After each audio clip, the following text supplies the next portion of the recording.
اب تشریف لائیں گی نظریہ پاکستان ٹرسٹ کی کنوینر پروگرامز کمیٹی دانشور اسکالر محترمہ بیگم خالدہ جمیل۔ بسم اللہ الرحمن الرحیم، نحمدہ و نصلی علی رسولہ الکریم۔ اسٹیج پر بیٹھی ہوئی میری معزز شخصیتوں، دانشور اساتذہ کرام اور بچوں، السلام علیکم۔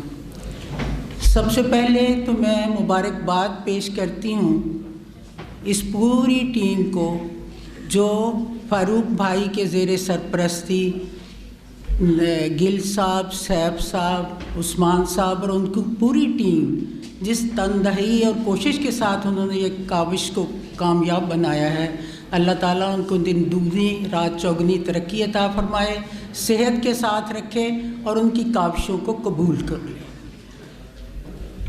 الہی انہیں میرے منزل بنا کہ اجر ذخیرہ ہو حشر کا، کریں دین و دنیا کی جو کوششیں منظور سب تیرے دربار میں۔ تو آج کا موضوع بڑا خوبصورت ہے، نظریہ پاکستان ایک تحریک۔ پاکستان ایک نظریے کا نام ہے، ایک تحریک کا نام ہے کہ اسلامی قلعے کا نام ہے۔ یقیناً یہ مملکت خداداد پاکستان عطیہ خداوندی ہے، یہ معجزہ محبوب خدا صلی اللہ علیہ وسلم ہے، یہ فیضان اولیاء اللہ ہے۔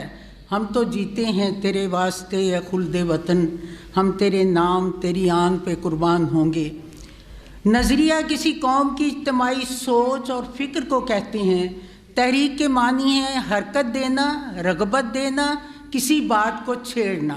تحریک پاکستان اس تحریک کو کہتے ہیں جو برطانوی ہند میں مسلمانوں نے ایک آزاد وطن کے لیے چلائی، جس کا بنیادی مقصد مسلمانوں کے حقوق کا تحفظ اور بحیثیت قوم ان کی شناخت منوانا تھا، جس کے لیے علیحدہ مملکت کا پیغام ازحد ضروری تھا۔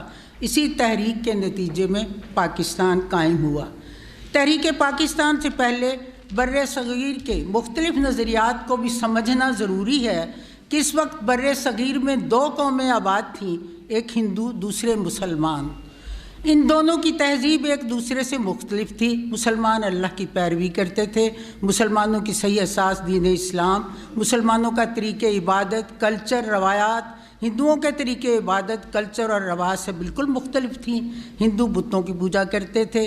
ان دونوں کا یکساں رہنا جو تھا وہ ناممکن تھا۔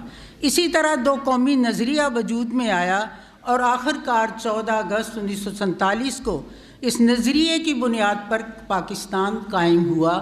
اور پاکستان کا مطلب کیا؟ لا الہ الا اللہ۔ یہ ایک مسلمہ حقیقت ہے کہ پاکستان ایک نظریاتی مملکت ہے۔ اس کے قیام کا عظیم اور بلند مقصد نظریہ ہی ہے، اور عظیم ترین نظریہ کیا ہے؟ وہ دین اسلام ہے، جو اس کے دوام اور بقا کا جواز فراہم کرتا ہے۔ یہی آئین قدرت ہے، یہی اسلوب فطرت ہے، جو ہے راہ عمل پہ گامزن محبوب فطرت ہے۔ تحریک پاکستان اصل میں مسلمانوں کے قومی تشخص اور مذہبی ثقافت کے تحفظ کی وہ تاریخی جد و جہد تھی۔ حضرت مجدد الافسانی بر صغیر میں پہلے بزرگ ہیں جنہوں نے وہ قومی نظریہ پیش کیا۔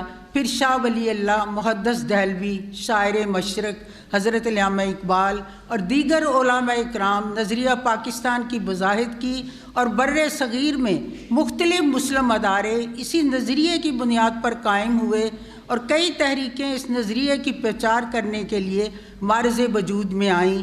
صوفیاء کرام، جیسے کہ طاہر بھائی نے بھی ذکر کیا تھا کہ اس میں سے سب سے بڑا کردار ان صوفیاء کرام کا ہے جن میں سر فہرست حضرت داتا گنج بخش علیہ الرحمہ، حضرت محی الدین چشتی، حضرت بابا فرید شکرگن۔ انہوں نے تبلیغ اسلام سے ان کے دلوں کو اس طرح بدلا کہ یہ تحریک جو تھی وہ ایک رفتہ رفتہ ایک تحریک بن گئی۔ اور حضرت علامہ اقبال نے 19 دسمبر 1930 کو الہ آباد میں آل انڈیا مسلم لیگ کے سالانہ اجلاس میں اپنے صدارتی خطاب میں انہوں نے اپنا ایک مشہور زمانہ نظریہ پاکستان پیش کیا تھا کہ مجھے ایسا لگتا ہے کہ مسلمان بالآخر ایک اسلامی ریاست قائم کرنا پڑے گی مسلمانوں کو، اور صرف ہندوستان میں اسلام کی فلاح و بہبود کے خیال سے میں ایک اسلامی ریاست کے قیام کا مطالبہ کرتا ہوں۔ پھر حضرت قائد اعظم علیہ الرحمہ کے ارشادات کی روشنی میں ایک جداگانہ قومیت کے تصور اور دو قومی نظریے کی بنیاد پر ایک آزاد اسلامی ریاست کا خاکہ سامنے آتا ہے۔ 23 مارچ 1940 کو لاہور میں مسلم لیگ کے تاریخی اجلاس میں حضرت قائد اعظم علیہ الرحمہ نے فرمایا تھا، اسلام اور ہندو دھرم محض مذاہب بلکہ در حقیقت دو مختلف معاشرتی نظام ہے۔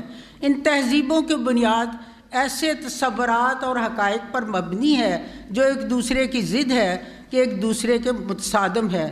نظریہ پاکستان، جس میں پاکستان کی روح ہے، جس کی اہمیت و افادیت پاکستان کی زندگی کے لیے لازمی ہے، اس لیے نظریہ پاکستان ہر پاکستان کے قول و عمل میں تندرست و توانا رہنا چاہیے۔ ان حالات میں جو آج کل کے حالات میں اپنے تمام شعبوں میں نظریہ پاکستان کا واضح ادراک رکھنے والوں کو آگے بڑھنا چاہیے، بلکہ پاکستان اپنے نظریہ کی روشنی میں نہ صرف یہ ہے کہ ترقی کر سکے بلکہ اپنے نظریہ میں توانائی اور رونائی کی خوشبو بڑھا کر اپنے قیام کے اصل و مقاصد کے حصول کے لیے بھی آگے بڑھے۔ ہمیں اپنی نوجوان نسل کو نظریہ پاکستان کی اصل اہمیت نوعیت سے آگاہ رکھنے کے لیے ہنگامی بنیادوں پر اقدامات کرنے چاہیے، اور خاص طور پر ہندوستان کی اصل معاشرت کو عام پاکستان کے سامنے پیش کرنے کے لیے اپنے میڈیا کو بھی متحرک کرنا چاہیے۔ اٹھ کے اب بزم جہاں کا اور ہی انداز ہے، اٹھ کے اب بزم جہاں کا اور ہی انداز ہے، مشرق و مغرب میں تیرے دور کا آغاز ہے، وما علینا الا البلاغ۔